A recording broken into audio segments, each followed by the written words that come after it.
بعض لوگوں کو ایک پریشانی ہوئی حضور صلی اللہ علیہ وسلم کے زمانے میں، تو آپ نے ارشاد فرمایا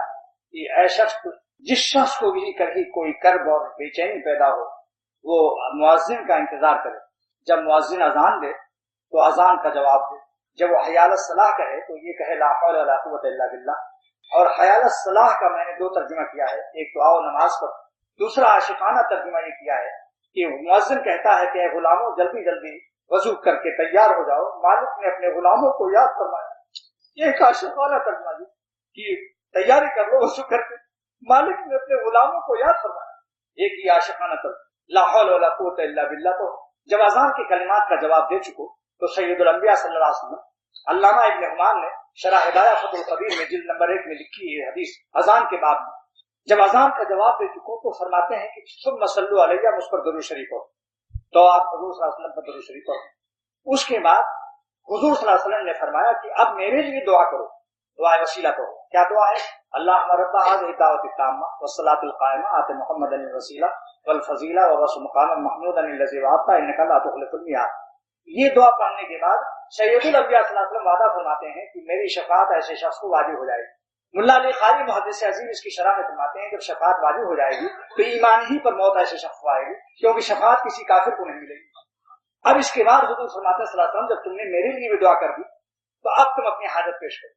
ثم سل حاجتہ، پھر اپنی حاجت پیش کرو، انشاءاللہ یہ قبولیت کی گھڑی۔ فتحت ابواب السماء، حدیث میں ہے کہ آسمان کے سب دروازے رحمت کے کھل جاتے ہیں، یہ قبولیت کی گھڑی ہے۔ سید الانبیاء حضور صلی اللہ علیہ وسلم نے اپنی امت کو اپنے لیے کوئی دعا کا وقت مقرر نہیں فرمایا، لیکن اذان کے بعد دعا کی قبولیت کا ایسا عظیم الشان دروازہ دیکھا کہ آپ صلی اللہ علیہ وسلم نے اپنی امت کو اپنے لیے دعا کا اذان کے بعد کی وقت مقرر فرمایا۔ اس لیے دوستو ایک دعا منقول بھی ہے،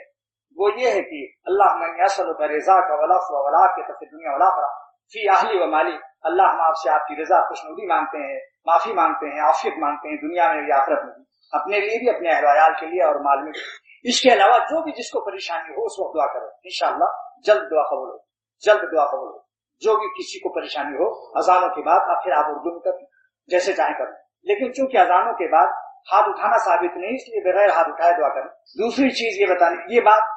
اس بات کے بعد مجھ سے حضرت ڈاکٹر عبدالحی صاحب دامت برکاتہم حقیق الامت تھانوی کے خلیفہ بڑے اکابر بزرگوں میں سے ہیں، فرمایا مجھ سے کہ اذان کے بعد اہتمام سے دعا کی عادت ڈالو، کیونکہ اس وقت دعا بہت قبول ہوتی ہے۔ لیکن اب میں نے حدیث بھی دیکھ لی اس بزرگوں کے ارشادات سے، حدیث کی روشنی میں فتح القدیر کے اندر یہ حدیث موجود ہے جو میں نے آپ کو سنائی۔